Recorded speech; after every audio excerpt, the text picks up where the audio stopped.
साल था 1882 जब गढ़वाल हिमालय में सदियों से जमी हुई बर्फ धीरे धीरे पीछे हटने लगी थी और मंदाकिनी वैली में एक्सप्लोरर्स की एक टीम ग्लेशियर के नीचे छिपे इतिहास को खोजने आगे बढ़ रही थी।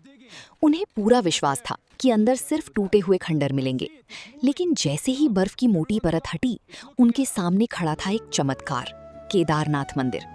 एक ऐसा स्टोन स्ट्रक्चर जो लगभग 400 साल तक बर्फ के नीचे दबा रहने के बाद भी पूरी तरह सुरक्षित था, जबकि आसपास की लकड़ी की सारी बस्तियां ग्लेशियर की मूवमेंट में खत्म हो चुकी थीं। और यहीं से शुरू होता है सबसे बड़ा सवाल, आखिर इतना सब कुछ होने के बाद भी ये मंदिर कैसे बचा रहा? क्या ये सिर्फ आस्था का चमत्कार था, या फिर इसके पीछे छिपी थी एंशिएंट इंडियन इंजीनियरिंग की ऐसी इंटेलिजेंस जिसे हम आज भी पूरी तरह समझ नहीं पाए हैं? इसका जवाब मिलता है इसके कंस्ट्रक्शन साइंस में।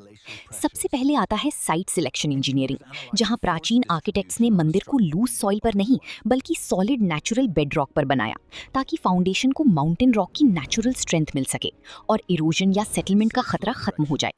इसके साथ लोकेशन को इस तरह चुना गया जहां नेचुरल स्लोप मौजूद था, ताकि बारिश और ग्लेशियर मेल्ट का पानी स्ट्रक्चर से टकराने के बजाय नेचुरली आसपास से फ्लो हो जाए। यानी 1000 साल पहले ही ड्रेनेज इंजीनियरिंग की डीप अंडरस्टैंडिंग मौजूद थी। इसके बाद आती है इसकी फाउंडेशन इंजीनियरिंग। मंदिर का अनयूजुअली वाइड बेस और लगभग 6 फीट ऊंचा stone platform load distribution principle पर काम करता है, जिससे पूरा स्ट्रक्चरल वेट इवनली स्प्रेड रहता है और फ्लड्स के दौरान पानी की डिस्ट्रक्टिव एनर्जी मेन स्ट्रक्चर तक पहुंचने से पहले ही कम हो जाती है। लेकिन इसकी सबसे फैसिनेटिंग टेक्नोलॉजी है इंटरलॉकिंग एशलर मेसनरी, जिसमें मैसिव ग्रे स्टोन ब्लॉक्स को इतनी प्रिसिजन से काटा गया कि वे बिना सीमेंट या मोर्टार की पजल की तरह एक दूसरे में लॉक हो गए। इस ड्राई स्टोन कंस्ट्रक्शन का सबसे बड़ा एडवांटेज ये है कि अर्थक्वेक आने पर स्ट्रक्चर रिजिड होकर क्रैक नहीं होता, बल्कि माइक्रो लेवल फ्लेक्सिबिलिटी के साथ वाइब्रेशन एनर्जी अब्सॉर्ब कर लेता है। यानी स्ट्रक्चर फोर्स को रेजिस्ट करने की बजाय डिसिपेट करता है।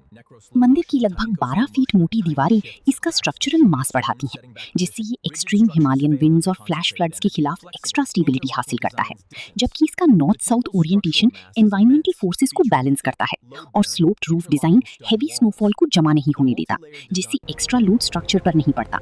लेकिन इस इंजीनियरिंग का सबसे बड़ा रियल लाइफ टेस्ट आया 2013 के केदारनाथ डिजास्टर में, जब चोराबारी ग्लेशियर से आई कैटास्ट्रोफिक फ्लड ने पूरे टाउन को डिस्ट्रॉय कर दिया। मॉडर्न कंक्रीट बिल्डिंग्स तक कोलैप्स हो गई, लेकिन मंदिर फिर भी खड़ा रहा।